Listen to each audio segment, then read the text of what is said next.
juggernaut, right? And saying how everybody not a critical thinker in this space. But and she also said that she was gonna be running for office. Right. Now, that's the problem with the Democrats now. They over emotional, they overreact. She didn't she don't even know how to debate. But she talking about she went to Howard. Yeah. And Martin Luther King said, he was afraid of leading his people into a burning house. Mhm. And she want us to be all the, like you say, just one big nigga. And the people that they put in front of us, like Cynthia Erivo, and Yeah. they trying to make her the face of blackness. Sonny from the View, she talking down about black men, and then Joy Reid, she trying to break up the black American family. Yeah. You know, so that's not it. And like you say with Roland, they gotta by the time 2026 come or 2028, they you gonna be done dismantle that whole media, that and they gonna have to come to the grassroots. They gonna have to come to the table. Yes, And I sir. Thank you so much. Yeah, speaking of Cynthia Erivo, man, they just did an ebony cover on her. Family, have y'all noticed they are really the Hollywood system? They are really going out of their way to try to make Cynthia Erivo a thing. I've been saying this since 2018. They've been really just desperate to make Cynthia Erivo a superstar. They've been so desperate, and she just has not caught on. She hasn't caught on, family. And when somebody hasn't really caught on like that, why are they? What's the agenda? You got to see there's some kind of agenda.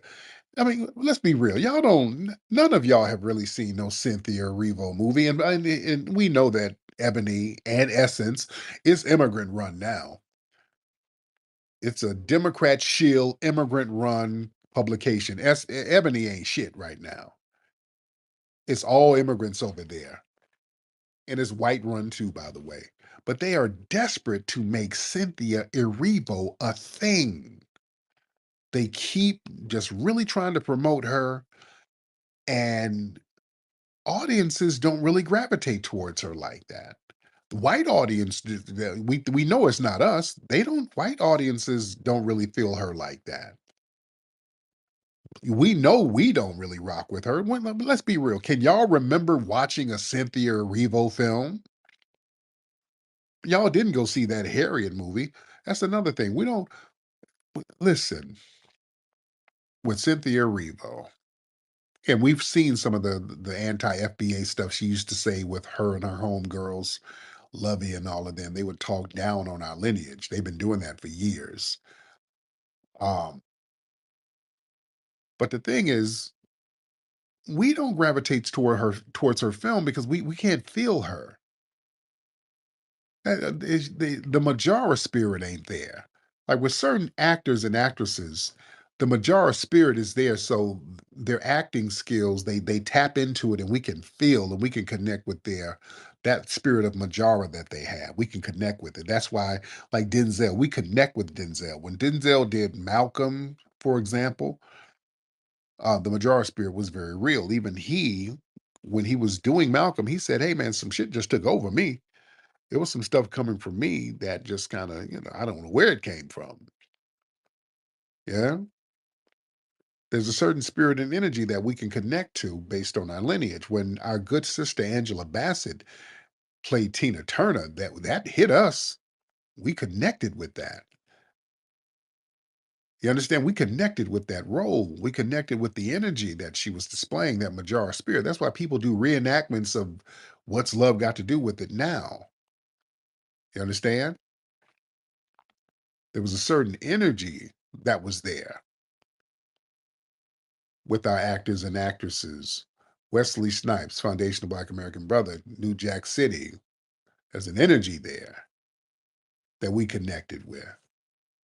You see, we don't really connect with Cynthia Erivo. I mean, she had acting training or whatever, but just the spirit of the character, especially when she's trying to play our icons, nah, we don't really feel that. The Harriet movie, wasn't feeling it. Just the trailer, I wasn't feeling it. Remember when they tried to have Cynthia, they did a TV movie or some shit with Aretha Franklin and they had Cynthia Erivo play Aretha Franklin? What the hell was that? That super flopped. That flopped so bad. Remember, Aretha Franklin's family was protesting that bullshit. They were like, "Oh hell no, no, we don't know. We ain't co-signing this." Look that up. Aretha Franklin's family was protesting Erivo playing in that movie. They didn't like that. They didn't like that. They had her Cynthia Erivo with some little Velcro wig on. Like you don't look, act, sound. There's nothing Aretha Franklin about you. There's literally nothing about you that gives Aretha Franklin. It looks more like Benjamin Franklin than goddamn Aretha Franklin. Like, why are they trying to push this woman on our culture? And that's the point, by the way, to push her on our culture, to make the tether class the face of our culture, so that we can't get anything out of it spiritually. I want y'all to understand this because certain roles, there's a connection that wakes us up. We get something spiritually out of it. Look, for example, I give you an example. One thing that woke me up and got me kind of conscious as even a child, and a lot of us family as children, what woke us up was Roots. When we saw Roots in the late 70s, well, that made a lot of us radical as kids because you had a lot of these foundational Black Americans playing in that role. So that really resonated with us. John Amos, that resonated with us. And even John Amos, when he was on the set of Roots, that Majora spirit got him. He had like a breakdown on the set. I've talked about this many times. How a lot of the foundational Black American family, when they get on these sets and on these plantations, because they film on real plantations, they have breakdowns. They have these spiritual um, occurrences that happen to him. The other brother, Michael, what's his name? The brother who played in The Wire, when he did 12 Years a Slave, he had a breakdown. You did? He had a breakdown on the set. A lot of very powerful energy on those plantations. Yeah, my brother, my guy, that genetic memory kicks in, man. That genetic memory kicks in heavy. It's real.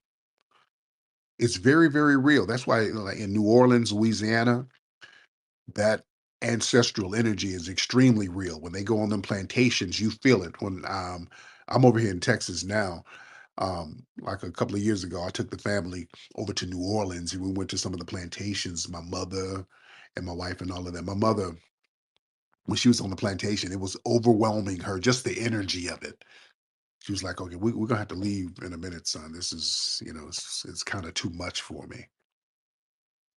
That the spirit was getting us. Some It's very overwhelming. Now I'm used to it because I get more of the rebellious energy and I soak it in, and it empowers me. It empowers me. But places like New Orleans, that ancestral energy is very, very real and powerful for a few reasons. Number one reason why that ancestral energy is powerful in New Orleans is surrounded by water. Water holds memory, spiritual energy and memory. Water holds it, just like Lake Lanier.